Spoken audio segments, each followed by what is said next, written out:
Hi guys, நம்ம இன்னைக்கு பார்க்க போகிறது கிளாஸ் பீட்டில் ஒரு செட் பார்க்க போகிறோம். Jewel set. அதுக்கு என்னென்ன தேவைன்னு சொல்லிட்டு நான் ஃபஸ்ட்டே நெசசரி அப்படி திங்ஸ்ன்னு நான் கொடுத்துட்டேன்.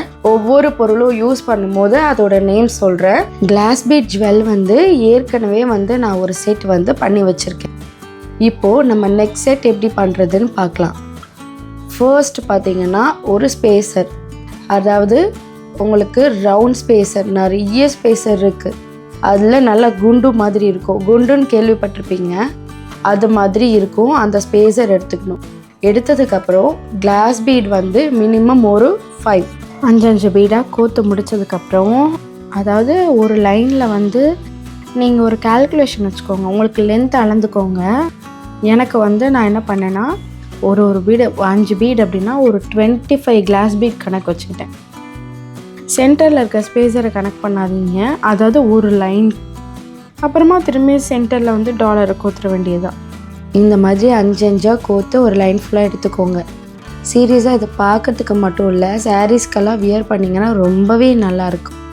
நெக்ஸ்ட் வீடியோவில் உங்களுக்கு எந்த மாதிரி ஜுவல்ஸ்லாம் உங்களுக்கு டவுட் இருக்குது, நியூலி லான்ச்சஸ் எது அப்படின்னு நீங்கள் கேட்டிங்கன்னா அதுக்கேற்ற மாதிரி நான் அப்லோட் பண்ணுறேன். வெறும் ஜுவல் மேக்கிங் மட்டும் கிடையாது, இது இல்லாமல் ரெசின் ஆர்ட் ஒர்க், ஆர்ட், அப்புறம் குந்தன் பேங்கிள்ஸ் பண்ணுறேன். நெக்ஸ்ட் வீடியோவில் எல்லாமே நான் உங்களுக்கு ரிவீல் பண்ணுறேன்.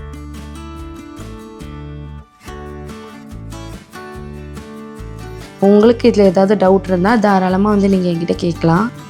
கொஞ்சம் டைம் ஆகிடுச்சு இந்த வீடியோ அப்லோட் பண்ணுறதுக்கு. ஏன்னா நான் வெளியே போயிட்டு வந்தனால ஒரு 1 வீக் லேட் ஆகிடுச்சு. ஆனால் இதை நான் ரெடி பண்ணிவிட்டு அவுட்லுக் பார்த்திங்கன்னா கடைசியாக வீடியோ எண்டில் வரும். ஸ்கிப் பண்ணாமல் பார்த்தீங்கன்னா தான் உங்களுக்கு எல்லாமே தெரியும். அவ்வளோ நல்லா இருந்துச்சு. சின்ன விஷயங்களையும் பார்த்து மைன்யூட்டாக பண்ணிங்கன்னா இன்னும் சூப்பராகவே இருக்கும். கியர் ஒயரில் முடிஞ்ச அளவுக்கு கியர் ஒயர் தான் பெஸ்ட்டு. எல்லாத்தையும் விட கியர் ஒயர்னால் அழகாக இருக்கும். அப்படியே நம்ம எந்த மாதிரி வளைக்கிறோமோ அந்த மாதிரிலாம் வளையும். ரொம்ப டைட்டாக அப்படிலாம் இல்லாமல் கொஞ்சம் லூஸாகவே இருக்கும். கொஞ்சம் நல்லாவே இருக்கும் பார்க்குறதுக்கு. சிலதெல்லாம் அப்படியே ஸ்டிஃபாக நிற்கும். அந்த மாதிரி இது நிற்காமல் ரொம்ப பார்க்கவே நல்லாயிருக்கும். இந்த எண்டும் அந்த எண்டும் பார்த்திங்கன்னா எதுக்கு நான் குண்டு வச்சுருக்கேன்னா, இப்போது நான் வச்சுருக்க இந்த நடுவில் இருக்க ஸ்பேசர் பார்த்திங்கன்னா எக்ஸ்ட்ராவே ஹோல்ஸ் இருக்கும். அப்போ என்ன ஆகும்னா, நான் கியர் லாக் வச்சு லாக் பண்ணும்போது உள் வழியாக வெளியே வந்துடும். ஆனால் இந்த குண்டு பார்த்திங்கன்னா சின்ன ஹோல்ஸ் தான் இருக்கும். அந்த குண்டில் லாஸ்ட்டாக பார்த்திங்கன்னா ஒரு குண்டு மட்டும் டிஃப்ரெண்ட்டாக இருக்குது பாருங்கள். அதனால் இந்த எண்டும் அந்த எண்டும் நான் ஒரு குண்டு வச்சு லாக் பண்ணிட்டேன். மீதி நடுவில் ஸ்பேசர் எவ்வளோ ஹோல் இருந்தாலும், அதாவது கொஞ்சம் பெரிய ஹோல் இருந்தாலும் அது நோ இஷ்யூ. அப்புறம் பார்த்திங்கன்னா என்கிட்ட இந்த மாதிரி இவ்வளோ டாலர்ஸ் இருக்குது. நான் சவுகாப்பேட்டில் போயிட்டு இதை வாங்கிட்டு வந்தேன். என்கிட்ட நிறைய இன்னும் டிஃப்ரெண்ட்டாக இருக்குது. இதில் லக்ஷ்மி, கிருஷ்ணர் அது மட்டும் இப்போதைக்கு நான் எடுத்து வச்சிடுறேன். எடுத்து வச்சதுக்கப்புறம் இதில் எது பார்க்க ரொம்ப நல்லாயிருக்கும் இந்த செட்டுக்கு அப்படின்ட்டு நம்மளுக்கே ஒரு தாட் இருக்கும். ஆல்ரெடி பழைய செட்டுக்கு இந்த மேலே செகண்ட் இருக்குல்ல, அதை நான் போட்டேன். இது நல்லாயிருக்கான்னு பார்க்கும்போது இந்த மயில் இருக்குது பாருங்களேன், அந்த 2 பக்கமும் மயில் இருக்குது. அது ரொம்பவே நல்லா இருந்துச்சு பார்க்க. சரி, ஓகே, இதையே நம்ம போடலான்னு எனக்கு தோணுச்சு. எல்லாத்த விட அந்த மயில் இருக்கிறது இதுக்கு செட் ஆகிற மாதிரி எனக்கு ஒரு ஃபீல் இருந்துச்சு. மீதியெல்லாம் நான் எடுத்து வச்சுட்டு அந்த 2 பக்கமும் மயில் இருக்கிறத நான் சென்டரில் கோத்துக்கிறேன்.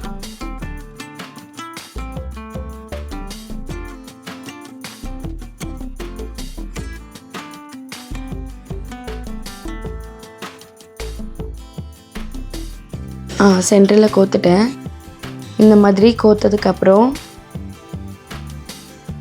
திரும்பியும் ஸ்பேசர் வச்சு, இன்னொரு விஷயம் என்னென்னா, நீங்கள் இந்த மாதிரி அதை கீழே படுக்க வச்சுட்டு தான் பண்ணணும். ஏன்னா அப்போ தான் அந்த டாலர் அதில் போய் உட்காரும்.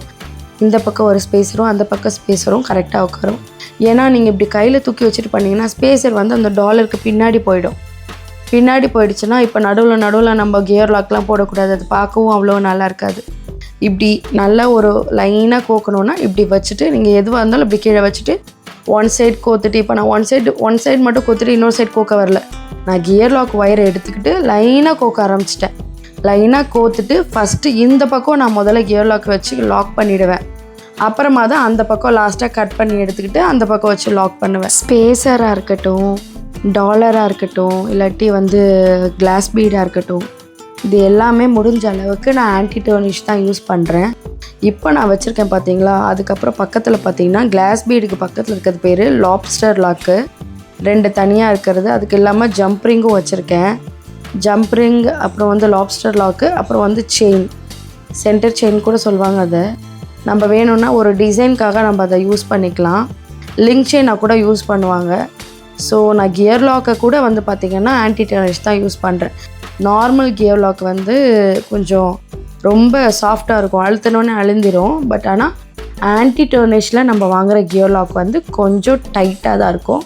ஸோ நம்ம ரொம்ப நல்லாவே லாக் பண்ணிக்கணும். இதை ஃபுல்லாக கோத்து முடிக்கிறது தான் ஆக்சுவலி நம்மளுக்கு பெரிய வேலையாக தெரியும். கோத்து முடிச்சுக்கிட்டிங்கன்னா கரெக்டாக செட் ஆகிக்கும். இந்த ஒர்க் முடிஞ்ச உடனே நெக்ஸ்ட்டு பார்த்திங்கன்னா நம்ம ஒரு இயரிங்ஸும் ஒரு ப்ரேஸ்லெட்டும் மேக் பண்ண போகிறோம். வீடியோவை ஸ்கிப் பண்ணாமல் எண்டு வரைக்கும் பாருங்கள், அப்போ தான் உங்களுக்கு நல்லா புரியும்.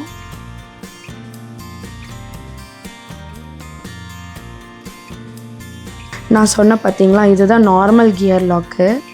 இதை லாக் பண்ண உடனே லாக் ஆகிக்கும், ரொம்ப ஈஸியாகவும் இருக்கும். பட் ஆனால் நம்ம இதை யூஸ் பண்ண போகிறது கிடையாது, ஏன்னா கலர் ஃபேட் ஆகிடும். இதுதான் நான் யூஸ் பண்ண போகிறேன். பார்த்தீங்கனாலே உங்களுக்கு தெரியும், பயங்கர ஸ்ட்ராங்காக இருக்கும்.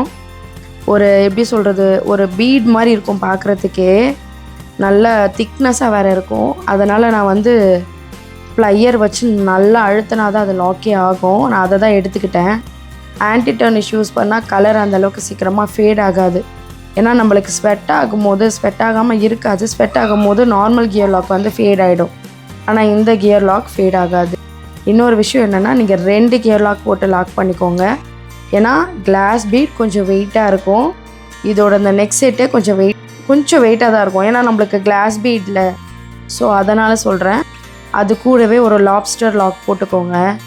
லாப்ஸ்டர் லாக் போட்டதுக்கப்புறம் திருப்பி வச்சு உள்ளே இன்சர்ட் பண்ணிக்கோங்க. கியர் ஒயரை உள்ளே இன்சர்ட் பண்ணிவிட்டு நல்லா அழுத்தி விட்டுட்டு நல்லா எண்டு வரைக்கும் நல்லா இழுத்துக்கோங்க. கியர் லாக்கை இழுத்துட்டு நல்லா டைட்டாக பிடிச்சதுக்கப்புறம் ப்ளையர் எடுத்து நல்லா அழுத்திக்கோங்க. நான் எப்படி ப்ளையரை வந்து கொஞ்சம் நல்லா உள்ளே எட்ஜில் வச்சு லாக் பண்ணுறேன்னு பார்த்துக்கோங்க. சென்டரில் வச்சு பண்ணாமல் எட்ஜில் வச்சு தான் பண்ணியிருக்கேன். அப்புறம் ட்ரிம்மரை வச்சு கட் பண்ணி எடுத்த உடனே இப்போ நம்மளுக்கு 1 சைடு ரெடி ஆகிடுச்சு. பார்த்தீங்களா, 1 சைடு வந்து நம்மளுக்கு நல்லா ரெடி ஆகிடுச்சு. அதை நல்லா செட் பண்ணி நல்லா எண்டு வரைக்கும் இழுத்து விட்டுக்கோங்க. ஓகேயா, பார்த்தீங்கன்னா உங்களுக்கே தெரியும், எண்டு வரைக்கும் இப்படி இழுத்து விட்டுடணும். இழுத்து விட்டுட்டு கட் பண்ணிக்கோங்க. சிசர் வச்சு இல்லை ட்ரிம்மரை வச்சு கட் பண்ணிக்கோங்க. கட் பண்ணதுக்கப்புறம் திரும்பியும் 2 கியர் லாக்கை உள்ளே போடுங்க. உள்ளே போட்டதுக்கப்புறம் நான் சொன்ன மாதிரி இது இருக்குது பார்த்தீங்களா, அந்த லிங்க் செயின்லேயே நிறைய different types of link chain இருக்குது. இப்போ நான் யூஸ் பண்ணுற லிங்க் செயினும் ஆன்டி டர்னிஷ் தான், நார்மல் லிங்க் செயின் யூஸ் பண்ணலை. அதை வந்து நம்ம வந்து இந்த ஒரு ஜம்ப் ரிங்கோடு எடுத்து அதை கோத்து வச்சுக்கணும். ஏன்னா அது லிங்க் செயின்ன்றது வெறும் செயின்ஸ் மட்டும்தான் இருக்கும். ஸோ நான் என்ன பண்ணுறேன், ஒரு ஜம்ப் ரிங் எடுத்து அதை ஓப்பன் பண்ணி அதுக்குள்ளே இந்த செயினை போட்டு இன்சர்ட் பண்ணி வச்சுக்கிறேன். பண்ணி வச்சதுக்கப்புறம் அப்புறமா அது இதுக்குள்ளே போட்டுருவேன். போடும்போது அந்த செயினும் அந்த கியர் லாக்கும் சேர்ந்து வர மாதிரி உள்ளே போடணும். நான் உங்களுக்கு காமிக்கிறேன் பாருங்கள், ஒரு நிமிஷம்.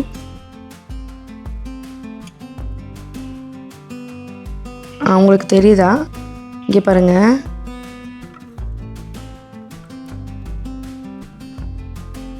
ஜம்ப்ரிங் அப்புறம் வந்து அந்த லிங்க் செயின், அது 2துலேயுமே வந்து அந்த கியர் ஒயர் வர மாதிரி நான் உள்ளே கொடுத்து கோத்துக்கிறேன். கோத்ததுக்கப்புறம் தான் அதை நல்லா இழுத்து, அது பாருங்கள், அந்த ஸ்பேஸை நான் வந்து அட்ஜஸ்ட் பண்ணுறேன் பாருங்கள். ஸ்பேஸ் வர அட்ஜஸ்ட் பண்ணிவிட்டு நல்லா இந்த இடத்துல இழுத்துக்கிறேன். அந்த பாருங்கள், தெரியுது உங்களுக்கு, லிங்க் செயினும் ரிங்கும் சேர்த்து. அப்போ ரொம்ப ஸ்ட்ராங்காக இருக்கும், அருந்து விழறதுக்கான வாய்ப்பே இருக்காது. ஸோ இது இருந்திங்கன்னா உங்களுக்கு ரொம்ப பெஸ்ட்டு. அதனால தான், ஏன்னா வந்து நம்மளுக்கு இந்த லிங்க் செயின் கொஞ்சம் ரொம்ப மெலிசாக தானே இருக்குது பார்க்குறதுக்கு. ஸோ அதனால் ஜம்ப்ரிங்கும் நம்ம உள்ளே ஆட் பண்ணிக்கிட்டோம்னா நல்லா ஸ்ட்ராங்காகவே இருக்கும். இது என்னோடய டெக்னிக், அதனால் இதை நான் உங்களுக்கு சொல்கிறேன். பார்க்குறதுக்கும் ரொம்ப அழகாகவே இருக்கும். இப்போ நான் ப்ளையர் வச்சு நல்லா அழுத்தி எடுத்துக்கிட்டேன். ஃபுல்லாக அழுத்தி எடுத்துகிட்டு ட்ரிம்மர் வச்சு கட் பண்ணிட்டேன். அது மாதிரி கட் பண்ணதுக்கப்புறம் இப்போ முதல்ல நம்மளுக்கு வந்து glass bead neck set ready ஆகிடுச்சு. பார்க்கவும் போடவும் அவ்வளோ அழகாக இருந்துச்சு. அதை நல்லா இந்த பாருங்கள் நல்லா பண்ணி ரெடி பண்ணி எண்டு வரைக்கும் கட் பண்ணி எடுத்துக்கிட்டேன். இப்போ நம்மளுக்கு சூப்பராகவே ரெடி ஆகிடுச்சு. ஓகேயா, பார்த்துக்கோங்க, செட் ரெடி ஆகிடுச்சு. ஆனால் முதல்ல நம்ம பிரேஸ்லெட்டே பண்ணி எடுத்துப்போம். ஒரு ஃபஸ்ட்டு வந்து ஸ்பேசர் போட்டுட்டேன், ஏன்னா இப்போ நம்ம அதுக்கு மேட்சிங்காகவே வரணும்ல.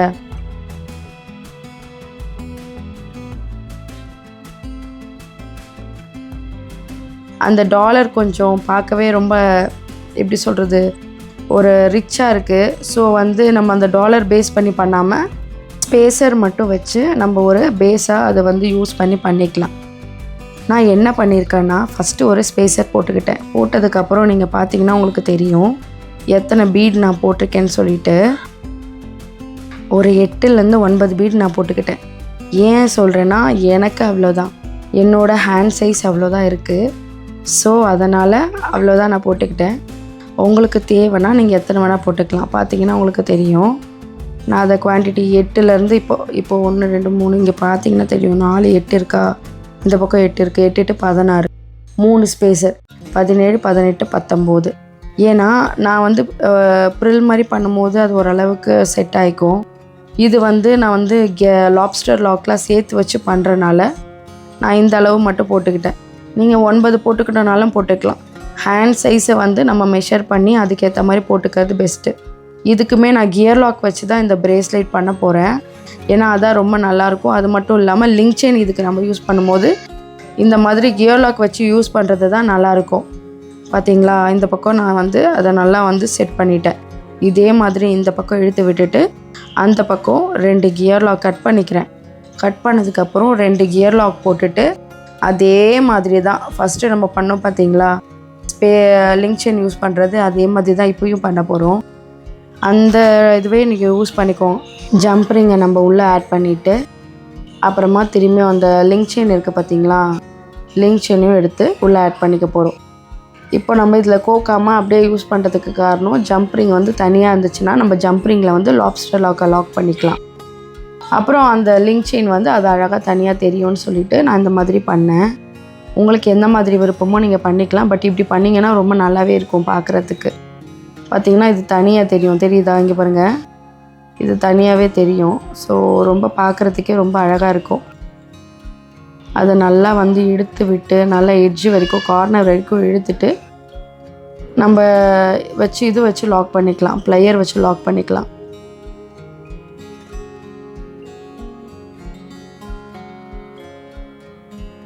ப்ளையர் வச்சு நல்லா லாக் பண்ணிக்காச்சு. பார்த்தீங்கன்னா தெரியும் உங்களுக்கு. இப்போது ட்ரிம்மரை வச்சு அதை நம்ம கட் பண்ணிக்கலாம்.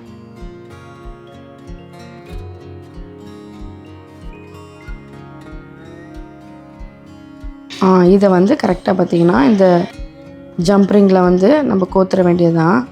ஜம்ப் ரிங்கில் கோத்துட்டோன்னா பிரேஸ்லெட் ரெடி. இது ஒரு பார்க்குறதுக்கு கொஞ்சம் டிஃப்ரெண்ட்டாகவும் அழகாகவும் இருக்கும். நெக்ஸ்ட்டு பார்த்திங்கன்னா இயரிங்ஸ் பண்ணுறதுக்கு நான் ஃபஸ்ட்டு பார்த்தேன், இதில் இருக்கிற இந்த ஸ்பேசரை யூஸ் பண்ணலாமா, இல்லை வந்து எலிஃபண்ட் ஸ்பேசர் என்கிட்ட இருக்குது அது யூஸ் பண்ணலாமான்னு பார்த்தேன். எலிஃபண்ட் செட் ஆகாது, ஸோ அதை விட்டாச்சு. சரி, நம்ம இதோடது வச்சா தான் கொஞ்சம் மேட்சிங்காக இருக்கும் பார்க்குறதுக்குன்னு சொல்லிட்டு இந்த ஸ்பேசரை வச்சு யூஸ் பண்ணியாச்சு. நம்ம ஆக்சுவலி பார்த்திங்கன்னா இதுக்கு ஜும்கா மாதிரி போட்டால் ரொம்பவே நல்லாயிருக்கும். நெக்ஸ்ட் பார்த்திங்கன்னா இந்த ஜும்காலாம் வந்து நம்ம வந்து வாங்கி இதோட செட் பண்ணி கொடுக்கலாம் அப்படின்ற ஐடியாவும் எனக்கு இருக்குது. இது சும்மா ஒரு ஸ்பேர் மாதிரி தான், பார்க்க நல்லாயிருக்கும். சிம்பிளாக வேணும்னா நீங்கள் போட்டுக்கலாம், இதுக்கு கொஞ்சம் மேட்சிங்காக இருக்கணும்னா. இல்லாட்டி நீங்கள் இந்த செட்டோடு போட்டுக்கணுன்னாலும் போட்டுக்கலாம், இல்லாட்டி பிரேஸ்லெட்டும் இயரிங்ஸை மட்டும் நீங்கள் போட்டாலும் அதுவும் நல்லா தான் இருக்கும். சாரீஸ்க்கு மட்டும் நெக்ஸ்ட் செட் போட்டுக்கிட்டு. ஸோ அதனால தான் இந்த இயரிங்ஸே ஆக்சுவலி நான் இதை வச்சு கிளாஸ் பீட் வச்சு ஒரு இயரிங்ஸ் நம்ம ரெடி பண்ணணுன்ட்டு நான் இந்த 2 ஆக்சுவலி பார்த்திங்கன்னா கியர் ஒயரை 2ஆக போடும்போது ரொம்ப டைட்டாக இருக்கும், போடவே முடியாது. அப்புறம் நம்ம கஷ்டப்பட்டு நம்ம நல்லா இந்த ப்ளையர் வச்சு இழுத்தோன்னா கொஞ்சம் ஈஸியாக இருக்கும். நெக்ஸ்ட்டு பார்த்திங்கன்னா இப்போ இதுக்கு நான் ப்ளையர் வச்சு இழுக்காமல் நெக்ஸ்ட் இயரிங் பண்ணும்போது ப்ளையர் வச்சு இழுத்துருப்பேன். இது பாருங்கள் அழகாக ஃப்ளவர் மாதிரி இருக்குல்ல, இதில் பண்ணிட்டு அந்த லாக்கு அதாவது இயரிங்ஸ் பின்னை வந்து போட்டு நான் இது பண்ணி வச்சுட்டேன். ஹூக்கு அதே மாதிரி தான் இந்த இயரிங்ஸும் பண்ணிவிட்டு எல்லாம் ரெடி பண்ணி முடிச்சுட்டு அவுட்லுக் பார்த்திங்கன்னா வேறு லெவலில் இருந்துச்சு. மறக்காமல் நம்ம சேனலை சப்ஸ்கிரைப் பண்ணிக்கோங்க, லைக் பண்ணுங்கள், கண்டிப்பாக எல்லாருக்கும் ஷேர் பண்ணுங்கள். உங்களுக்கு ஏதாவது டவுட் இருந்தால் கமெண்ட்டில் வந்து சொல்லுங்கள். நாங்கள் ஊருக்கு போயிட்டு வந்தனால எனக்கு த்ரோட்லாம் கொஞ்சம் கட்டிக்கிச்சு. ஸோ வாய்ஸே டிஃப்ரெண்ட்டாக இருக்குது. அதனால் கொஞ்சம் அட்ஜஸ்ட் பண்ணிக்கோங்க. இதெல்லாம் வந்து முடித்தது அவுட்லுக் பார்த்திங்கன்னா, நான் ஒரு சின்ன ஒரு ஃபோட்டோஷூட் மாதிரி எடுத்திருக்கேன். அதுவும் எப்படி இருக்குன்னு கண்டிப்பாக கமெண்ட்டில் வந்து சொல்லுங்கள். இப்படி பார்க்குறத விட நான் ஃபோட்டோஷூட்டில் வச்சு அதை நான் எடுக்கும்போது பார்க்கவே அவ்வளோ நல்லா இருந்துச்சு. இந்த இயரிங்ஸ் ஹூக் இருக்குது பார்த்தீங்களா, இந்த ஹூக்கு தான் அடிக்கடி பிரச்சனை கொடுத்துட்டே இருக்கும். அதில் ஒரு பீடும் ஒரு ஸ்ப்ரிங்கும் இருக்கும். அதான் ஒரு ப்ராப்ளம். முன்னாடி நெக் செட் பண்ணியிருந்தேன் பார்த்தீங்களா, அதுக்கு நான் டோரி வச்சு லாக் பண்ணிக்கிட்டேன். ரெண்டுமே பண்ணலாம், நீங்கள் டோரியும் வச்சு லாக் பண்ணிக்கலாம். இதை பாருங்கள், இதுதான் நான் எடுத்த அந்த ஃபோட்டோஷூட்டு. பார்க்கவே அவ்வளோ அழகாக இருந்துச்சு. இது நம்ம இப்போ பண்ணோம்ல அந்த செட்டோட ஃபோட்டோஷூட்டு. தேங்க்யூ ஃபார் வாட்சிங்.